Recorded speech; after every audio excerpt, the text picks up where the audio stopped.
कि जब तक पाकिस्तान से कनेक्शन का सवाल है तो हर एक मुस्लिम का कनेक्शन पाकिस्तान से जोड़ते हैं। अब तो ऐसी स्थिति हो गई है इंडिया में कि अगर कोई हिंदू भी है और वो भी अगर ऐसी बात करता है जो बीजेपी के अगेंस्ट है, सरकार के खिलाफ है, तो वो उसे भी पाकिस्तानी बता दिया करते हैं।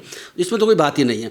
लेकिन देखो, मैं एक बात तो बता दूं, इसमें मुझे ऐसा लगता है कि इसमें ऐसी कोई फाउल प्ले या कोई गड़बड़ या यहाँ से इंडिया से भेजे किसी ने कोई कांड करा दिया है, मुझे अब तक कोई ऐसे सबूत नज़र नहीं आते। एक बात और जोड़ दूँ जो आपके दर्शकों के लिए बड़ी इंपॉर्टेंट समझने की है, वो समझने की क्या है कि क्या जब अगर मान लें कि प्रिंस यादव के साथ कोई घटना किसी ने कर दी है, यहाँ से इंडिया से भिजवा के किसी ने, मान लें, वैसा तो हुआ नज़र नहीं आता, हो सकता है सडन अगर है भी है, तो क्या ये केस इंडिया में चलेगा या नेपाल चलेगा? क्योंकि नेपाल में डेथ हुई है और नेपाल में ही भिजवा करके अगर सडन करा कर किसी से कोई कांड करवा दिया उसके साथ में, तो केस कहाँ चलेगा? तो मैं इसे बता दूँ कि हमारी BNS जो है, अब BNS की धारा 1 है, उसी की जो है सबसे 3, 4, 5 पढ़ें, उसमें ये बात लिखी हुई है, अगर कोई व्यक्ति बाहर की भूमि पर भी कोई भी, अगर जैसे नेपाल में कोई कांड हुआ, नेपाल में कोई मर्डर हुआ जैसे प्रिंस यादव का, उसका केस इंडिया में भी चल सकता है, FIR इंडिया में भी हो सकती है और इंडिया की कोर्टें भी उसमें डिसाइड कर सकती हैं। ये हमारे जो BNS है, पहले IPC था, इसका प्रोविजन करता है। ऐसा नहीं है कि अगर घटना वहाँ पर हुई है तो यहाँ पर केस नहीं चल सकता, यहाँ भी केस चल सकता है। तो यहाँ पर क्या है कि मैं देख रहा हूँ कि जो प्रिंस यादव के जो भाई हैं, रोशन आनंद, जो कि डायरेक्टर हैं उसके ज्ञान मंदिर कोचिंग सेंटर के, वो लगातार कोशिश कर रहे हैं कि यहाँ पे FIR हो जाए उसी घटना के बारे में जो घटना के नेपाल में अगर हुई है। तो मैं एक बात तो बता दूँ इसमें, जो कि मैंने आपके चैनल पर पहले जो वीडियो बनाया था, आपने मेरा इंटरव्यू लिया, उस पर एक बात मैंने कही थी कि 20 तारीख तक जो खान सर है उनको गिरफ्तारी से रोक लगा दी है बाकी सेशन जज की कोर्ट ने, और एंटीसिपेटरी बेल पेंडिंग है, 20 तारीख की सुनवाई होनी है। मैंने एक बात ये कही थी कि हो सकता है कि वो 20 तारीख से पहले कोई केस इनके खिलाफ रजिस्टर्ड हो जाए, झूठे या सच्चे जो भी होगा, उसकी जिसकी वजह से कि उनकी वो बेल आगे एक्सटेंड ना हो या बेल डिसमिस हो, ऐसा संभव है।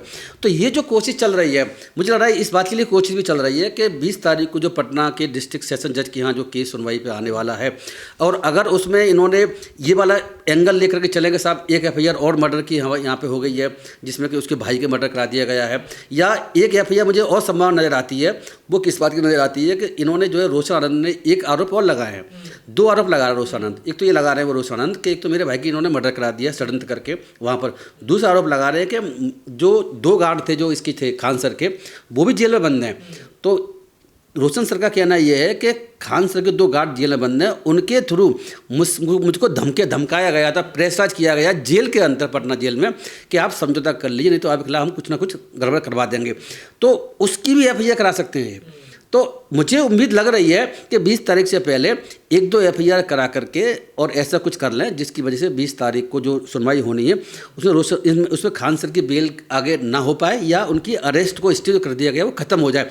मैं ये भी देख रहा था कि उनके जो वकील है रोशन आनंद के, उन्होंने एक बात ये भी कही हुई है कि भाई हम जाकर के वहाँ जाकर के जो 20 तारीख को सुनवाई है ये बात रखेंगे अपनी, और उनकी हम एक्सटेंड नहीं होने देंगे, बेल को डिसमिस कराएंगे। ऐसा अगर होता है, मैं पहले कह चुका हूँ, तो इनकी गिरफ्तारी पर संभव है कि रोशन की हो जाए।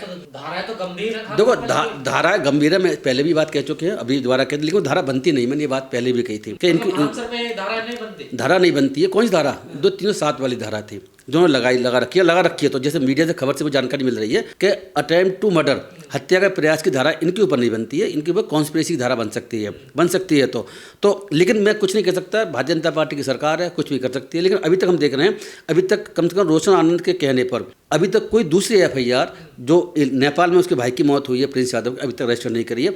लेकिन मुझे लगता है कि दबाव की टैक्टिक्स चल रही है, वहाँ पर धरना प्रदर्शन चल रहे हैं।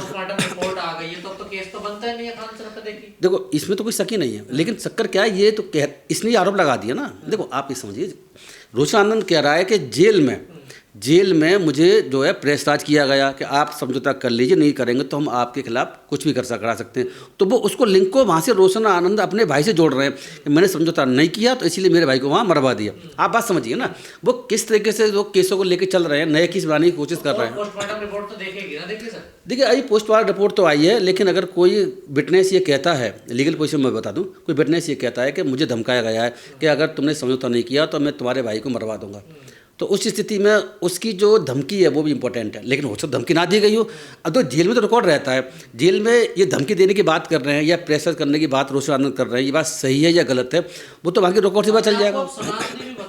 ये क्या वजह आ गया? देखो हमने तो आपके चैनल पहले ही कहा था, जब मुस्लिम एक्यूज्ड है तो सनातन और पाकिस्तान और हिंदू और सब चीज़ें निश्चित रूप से आनी तय है, उसमें आ चुकी हैं। ये सनातनी इसीलिए कह रहे हैं जिससे कि सरकार, कह रहे हैं ना सनातनी अपने आप सर हम मैंने सुना है कि हम सनातनी हैं, इसके वकील ने भी कहा है, इन्होंने भी कहा है शायद मेरे ख्याल से कि हम सनातनी हैं और सनातनियों के साथ किस तरह देश में चल रहा है। तो देखो खान सर को मुझे लगता है कि पूरी तरीके से बर्बाद करने के लिए उनकी जितनी भी जो है अब तक जो है कोचिंग सेंटर के माध्यम से जो कमाई चल रही है, यूट्यूब के माध्यम से उपलब्धि है, उसको बिल्कुल जीरो करने के लिए और नेगेटिव छवि बनाने के लिए सारी चीज़ें चल रही हैं, ऐसा मैं कह सकता हूँ। मैं एक बात और बताता चलूँ कि खान सर का कोचिंग सेंटर भी बंद है। जब से वो विवाद हुआ है, जब से विवाद हुआ है तब से बाकी सरकार ने, पुलिस ने कोचिंग सेंटर को बंद कर दिया है और खान सर ने कोचिंग सेंटर को खुलवाने के लिए और अपने खिलाफ जो एफआईआर हुई है जो रोशन आनंद की तरफ से कराई गई है उसको क्वेश कराने के लिए पटना के हाईकोर्ट में केस फाइल कर रखा है। उसमें 1.5-4 हफ्ते बाद लगी हुई है। तो देखिए इनका कोचिंग सेंटर बंद हो चुका है, इनके खिलाफ एफआईआर भी हो चुकी है, गिरफ्तारी से फिलहाल 20 तक रोक है, लेकिन 20 तारीख के बाद गिरफ्तारी की रोक रहेगी या रोक हट जाएगी ये तो वक्त बताएगा, और बेल मिलेगी नहीं मिलेगी इनको वो भी वक्त बताएगा। रोशन आनंद को तो बेल मिल चुकी है, लेकिन इनको एंटीसिपेटरी बेल मिलेगी नहीं मिलेगी वक्त बताएगा। अगर नहीं मिलती है बेल, मैं बता दूं तो उसमें गिरफ्तारी होने की संभावना मुझे बहुत नज़र आती है उस केस में जो खान सर के खिलाफ जो गिरफ्तारी हो जाती फिर क्या होगा?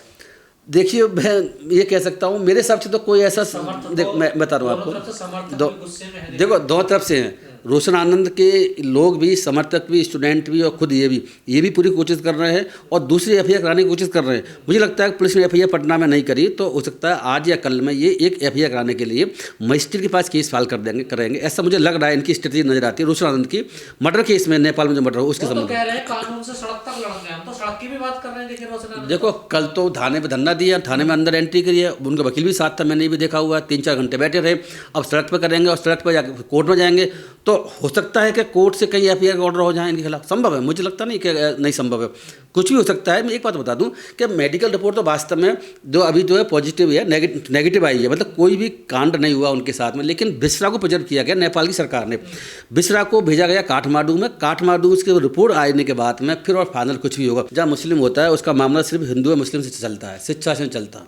आप ये तो समझ लीजिए, या तो भारतीय जनता पार्टी जैसे चाहती है वैसे करे, भारतीय जनता पार्टी गुणगान करे, और गुणगान नहीं करता, उनके खिलाफ प्रोटेस्ट कर रहा है, उनके खिलाफ कोई आंदोलन कर रहा है, उनके खिलाफ कुछ बात कर रहा है, तो मैं मान ही नहीं सकता कि सरकार उसके समर्थन है।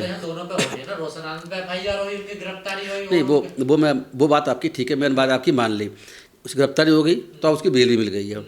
इनकी गिरफ्तारी अगर होगी तो बेल मिलेगी कब ये वक्त बताएगा। क्योंकि देखो मैं इसलिए कह रहा हूँ कि रोशन आनंद के खिलाफ एक ही केस था ये वाला, बाद में फिर ये क्रॉस केस बन गया, इन्होंने बनवा दिया खान सर के खिलाफ। हो सकता है सच्चा है झूठा मुझे नहीं पता, लेकिन मैं ये जरूर कह सकता हूँ, मैं पहले भी कह चुका हूँ 1, 2, 3 एफआईआर के खिलाफ, खान के खिलाफ और होने की संभावना है। धमकाया गया इसकी हो सकती है, जमात पे मिलने मुश्किल हो जाएगा। मैं तभी तो कह रहा हूँ, तभी तो मैं कह रहा हूँ कि कोर्ट ने रिपोर्ट मांगी है इनके खिलाफ और कितने केस चल रहे हैं। तो अब अगर 2-3 एफआईआर और हो जाती है 20 तारीख से पहले तो जज देखेगा भाई ये तो इसमें तो केस और चल रहे हैं, ऐसे केस को, ऐसे व्यक्ति को जो कि बार बार ऑफेंस कर रहा है, मैं तो एंटीसिपेटरी बेल नहीं दूंगा, रेगुलर बेल भली मिल जाए अलग बात है। तो रेगुलर बेल मतलब क्या है, अरेस्ट होने बाद की बेल, तो फिर तो कब मिलेगी तो वो तो कुछ नहीं कह सकते। देखो स्थिति बड़ी गंभीर है।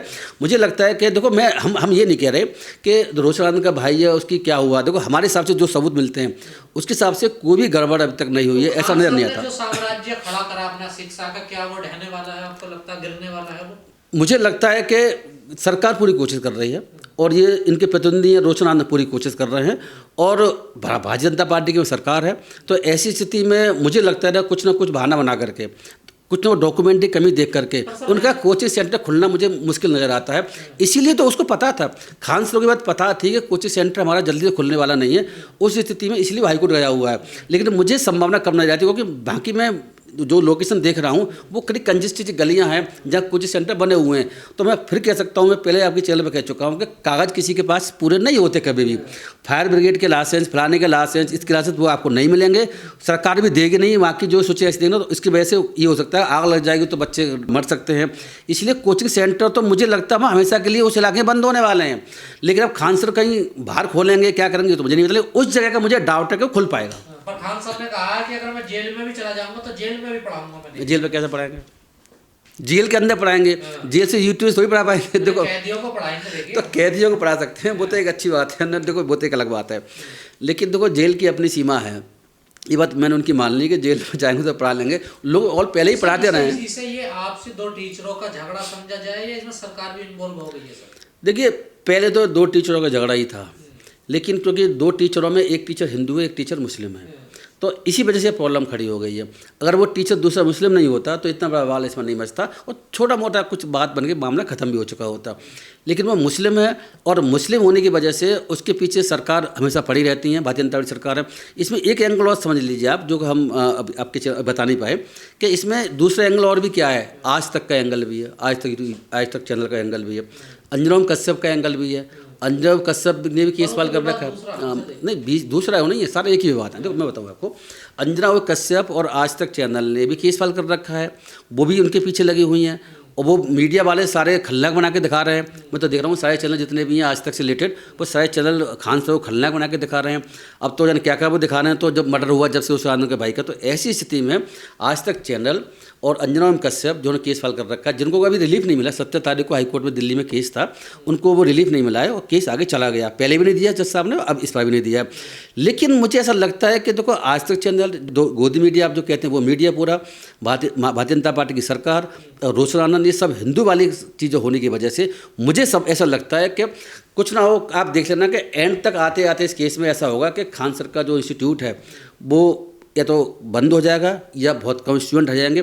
इस तरह का माहौल बना दिया जाएगा। क्या कह देंगे, ये तो इसमें आतंकवादी बना के पैदा करना चाहते हैं, ये तो जो है मदरसा टाइप का काम करा रहे हैं। खान सर कुछ ऐसी कुछ प्लांट कर देंगे कि भाई खान सर तो इसमें जो है बच्चों को कुछ और ही कहानी कराते हैं जिससे कि वो मुस्लिम धर्म में कन्वर्ट हो। ऐसे कुछ कहानी पता नहीं क्या बना के लेके आ जाए। क्योंकि मैं ऐसी बहुत सी चीज़ें देख रहा हूँ ना। आपके जो है वो जो केस था, जिसने अभी अपना इंटरव्यू कुछ समय पहले लिया था, मलिक वाला केस जो था, जो हिंदू था, तो ये सब चीज़ आप देखिए ना, वहाँ भी जो कोई धारा नहीं बनती है, उसमें भी जेल में चल रहा है बेचारे दूसरे मुस्लिम होने की वजह से। तो ये भी हिंदू मुस्लिम का इसमें एंगल है। खान सर को आप एजुकेशन से मत न जोड़िए, उसके अलावा जो उसकी आइडेंटिटी है, जो उसका धर्म है, वो उसके पीछे पड़ा हुआ है। देखिए ऐसा है कि जहाँ तक प्रिंस यादव की डेथ का सवाल है, उसमें अभी तक रिपोर्ट तो ये आ रही है, ऐसा कुछ भी गड़बड़ किसी तरफ से नहीं की गई है। उसकी डेथ जो हुई है, पोस्टमार्टम रिपोर्ट आ गई है और वो रिपोर्ट भी वहाँ की जो है नेपाल की जो पुलिस है उसने रिपोर्ट दी है, उसके मेडिकल रिपोर्ट के हिसाब से। तो अभी तक कोई भी फाउल प्ले, मतलब कोई गलत कोई काम उसके साथ हुआ है, ऐसा अभी तक कोई सबूत नहीं मिले हैं। ये नेपाल सरकार की, नेपाल की पुलिस की रिपोर्ट है, डॉक्टर की रिपोर्ट की बेसिस पर। लेकिन मैं देख रहा हूँ कि जो रोशन आनंद जैसे अपने दूसरे कोचिंग सेंटर के मालिक हैं, वो लगातार इस बात के लिए प्रेशर करने की कोशिश कर रहे हैं पुलिस को, सरकार को भी, कि इस पर हत्या का केस खान सर के खिलाफ रजिस्टर्ड किए जाए। किसकी हत्या? रोशन आनंद के भाई की हत्या, जो कि नेपाल में हुई है। मैं ये भी देख रहा हूँ कि कल से वो धरने प्रदर्शन में बैठे हुए हैं, वो थाने के बाहर बैठे रहे, थाने के अंदर भी गए पटना में, लेकिन उनकी FIR अभी तक नहीं हुई है।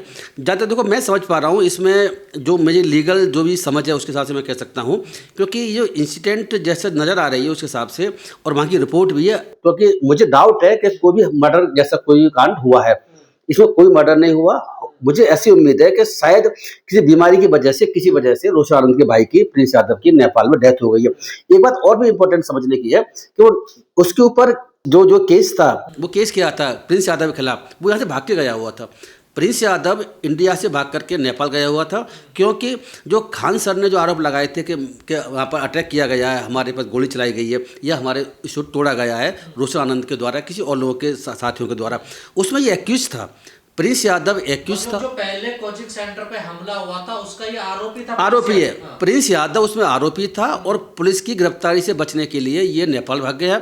और नेपाल भागने के बाद में ये भी खबर मिल रही है कि 4 इसके दोस्त और भी थे, वो भी इसके साथ थे, और वहाँ किसी होटल में रुके हैं और वहाँ पर इसकी डेथ हो गई है।